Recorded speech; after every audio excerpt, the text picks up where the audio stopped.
نحمدہ ونصلی علی رسولہ الکریم اما بعد۔ سب سے پہلا سوال ایک ساتھی نے پوچھا کہ ایک شخص نماز ظہر مستقل لیٹ پڑھتا ہے، عصر سے پہلے پڑھتا ہے وقت داخل ہونے، کیا نماز ہو جائے گی؟ جی ہاں، نماز ہو جائے گی، لیکن اس کا وبال نحوست پڑے گی کچھ نہ کچھ۔ یہ جو تاخیر کرتے ہیں یہ ایک وبال ہے، نحوست ہے، یہ کسی گناہ کی وجہ سے۔ تو نماز اچھی وہی ہے جس کے لیے اللہ کے رسول چاہتے ہیں وہ ہے وقت پر ہو، یعنی جماعت کے ساتھ ہو۔ لیکن اگر کسی مجبوری کی وجہ سے کوئی لیٹ پڑتا ہے، کسی بھی مجبوری کی وجہ سے، عادت نہیں ہے یا سستی نہیں ہے یا غفلت نہیں ہے، تو نماز ہو جائے گی اور بغیر کراہت کی ہو جائے گی۔ لیکن اگر مجبوری نہیں ہے تو پھر کراہت مکروہ ہے اور یہ اس کا وبال پڑے گا، نحوست پڑے گی، پریشانی ہوگی۔ اللہ ہم سب کو نبی کریم صلی اللہ علیہ وسلم کی ہر سنت پر عمل کرنے اور کرانے کی توفیق عطا فرمائے۔ ذرا ایک ساتھی نے سوال پوچھا کہ مسجد روڈ کے ساتھ ہے تو کیا روڈ کی جگہ مسجد میں شامل کر سکتے ہیں؟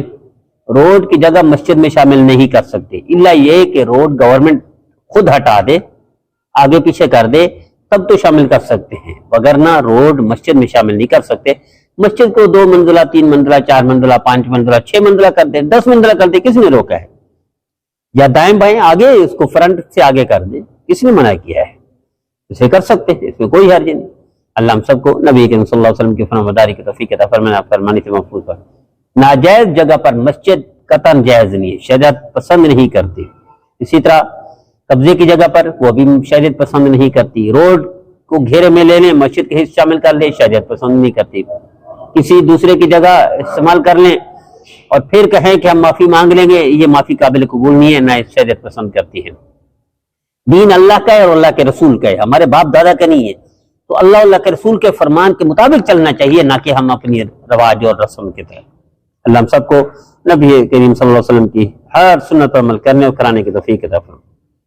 کل پوچھا شاطر نے کہ نفل نماز کس وقت ممنوع ہے؟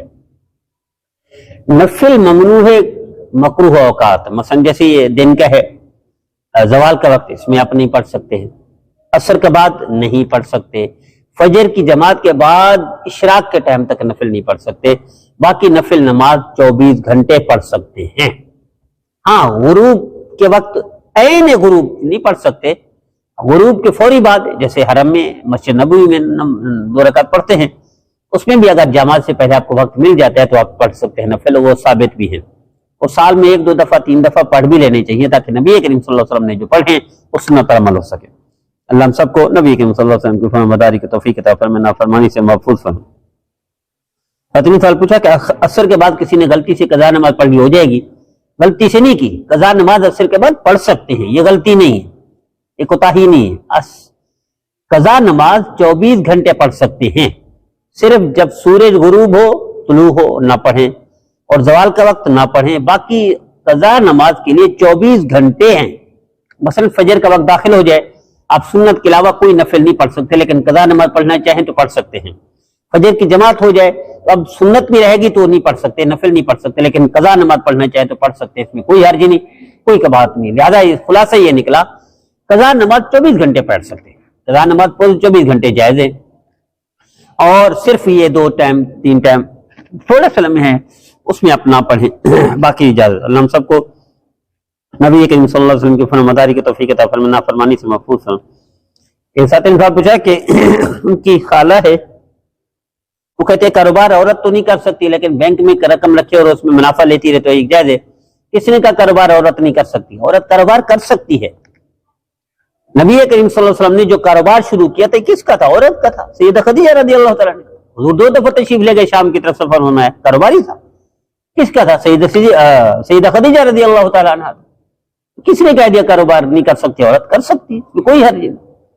شریعت کی پابندی میں کاروبار ڈیوٹی بھی کر سکتی ہے، کاروبار بھی کر سکتی ہے، یہاں تک کہ پائلٹ بننا چاہے بن سکتی ہے، کسی بھی فورس میں چلی جائے، اس میں مثلا فوج میں چلی جائے جا سکتی ہے، شریعت کی پابندی کرتے ہوئے۔ شریعت کی خلاف ورزی نہ ہو تو جاب بھی کر سکتی ہے، کاروبار بھی کر سکتی ہے، ڈاکٹر بھی بن سکتی ہے۔ اور ڈاکٹر تو جیسے میرے استاد محترم شیخ الاسلام حضرت اقدس مولانا تقی عثمانی صاحب فرمایا کرتے ہیں، یہ تو فرض ہے ہمارے لیے، فرض ہے۔ ڈاکٹر بننا فرض ہے، انجینئر بننا فرض ہے، تو انجینئر بھی بننا چاہیے اور ڈاکٹر بھی بننا چاہیے، خصوصاً ہماری بہنوں کو تو ضروری ہے، اس کے لیے تو فرض تاکیدی ہے، لازم بننا چاہیے کہ ہماری بہنیں مثلا ڈیلیوری کیس کے لیے مرد ڈاکٹر کھڑے ہوتے ہیں، کتنے ہمارے لیے گھٹیا بات ہے، کتنی تنزلی کی بات ہے، کتنے شرم سے مرنے کی بات ہے کہ اگر ہماری بہنیں ڈاکٹر بنے گی تو یہ مرد ڈاکٹر کہاں ہوں گے، پھر نہیں آ سکتے ڈیلیوری کیس میں۔ اللہ ہم سب کو نبی کریم صلی اللہ علیہ وسلم کی ہر سنت پر ہر فرمان پر عمل کرنے اور کرانے کی توفیق عطا فرمائے۔